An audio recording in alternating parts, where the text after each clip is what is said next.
Hi, and welcome to day 4 of the deep dive into back pain. And today we're going to have a look at breathing and how a less than optimal breathing habit or pattern can really influence and cause pressure on various parts of your body, particularly, obviously, your back. Um, so I guess there's 3 different ways that you can get air into your body.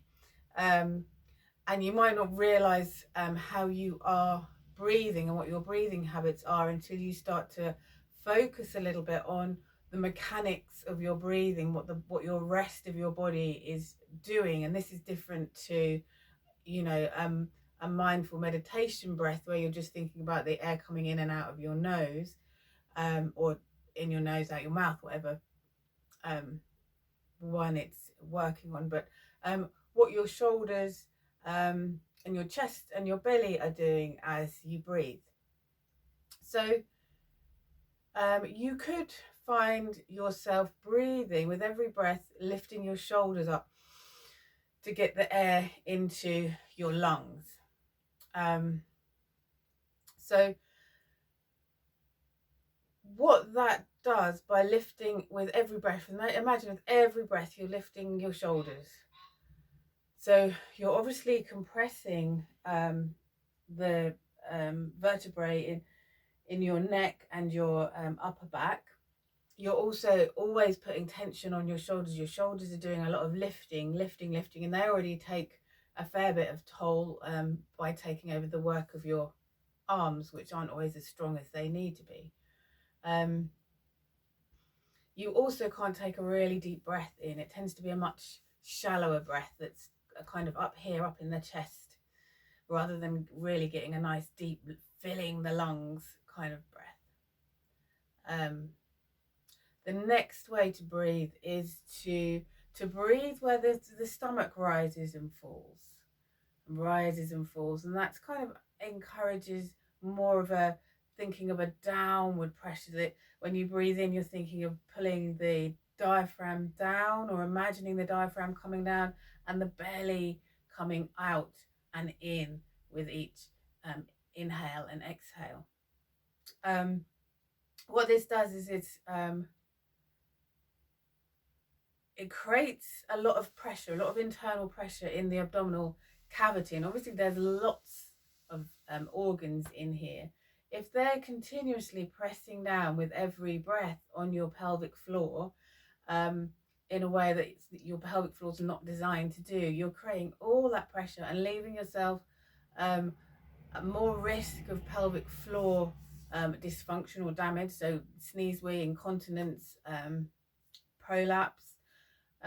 If you already are dealing with those, then obviously it doesn't matter how many Kegels you're doing or whatever else you're doing to try and get the function back to your pelvic floor. If you're always breathing and always putting that pressure with every single breath, it's not going to allow your pelvic floor to rehabilitate. The other thing is, if you're breathing and allowing your stomach muscles to come out, you're losing the support that your abdominal muscles are giving to your lower spine. So you're increasing the likelihood of weakening and injury or pain or strain to the lower back.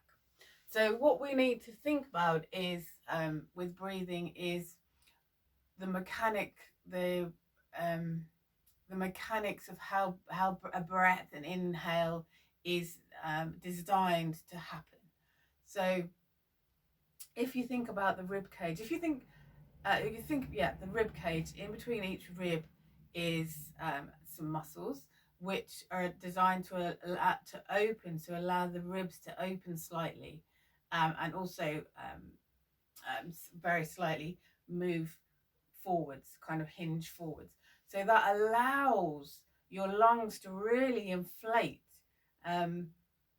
outwards, because it's a bit like a balloon when you're inflating them. The balloon doesn't get longer, it doesn't drop down with every breath, it enlarges, doesn't it? So it enlarges in all the circumference of the balloon, which is what your lungs do. And your ribs are designed to move forward and back outwards, and also side to side, so they give that all that beautiful room for your lungs to increase with every breath.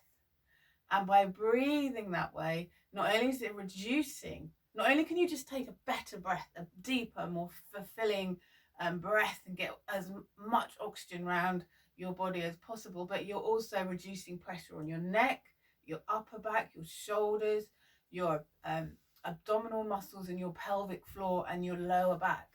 So just by simply changing your breathing habits, you are going to decrease any pressure that you're putting on your back or other parts of your body with every single breath. But you're also going to get your ribs working as they need to, and it will strengthen your rib bones, which means that you are going to have less chance of having weakened ribs that could fracture in a fall or an accident, which we don't want you to happen, but better to have a stronger body than not. So in order to start thinking about getting this rib breathing, and to see how you do it, there's a couple of ways. My favorite way to talk about it is to put your hands together with your fingers touching around your ribs, and with an inhale you can feel your fingers moving apart, and with the exhale they're coming back together again. And that just gives you a focus on feeling those ribs move and reduce. Obviously I've not got a tool. Let me have a look. So the other thing that you can do is to grab some kind of belt. You can tie that around your waist, and you can breathe into it. So with every inhale you can feel your ribs growing into that belt, and exhaling the belt becomes looser again. Now that doesn't mean that you have to concentrate and focus on your breathing every single minute of the day, because that would just ruin your day. But just take a little bit of time to start to practice that, 3 or 4 breaths in the morning, maybe some in the evening, just when there's really good calming breath. And I know at the moment where all of us are a little bit stressed with what's going on, so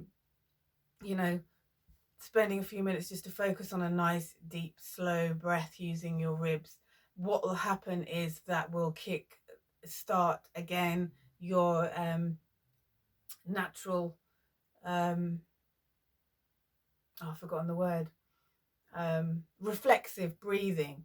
So your body will remember how it was designed to breathe, and will come back into that lovely breathing pattern. And then even when you go and do a certain breathing style for meditation or yoga or whatever else that you might have a different way of breathing, you will come back to your reflexive rib breathing, and look after your back and your neck and your shoulders, your abdominal area, and your pelvic floor. So as usual, any questions, just say below, and I'll speak to you tomorrow. Bye bye.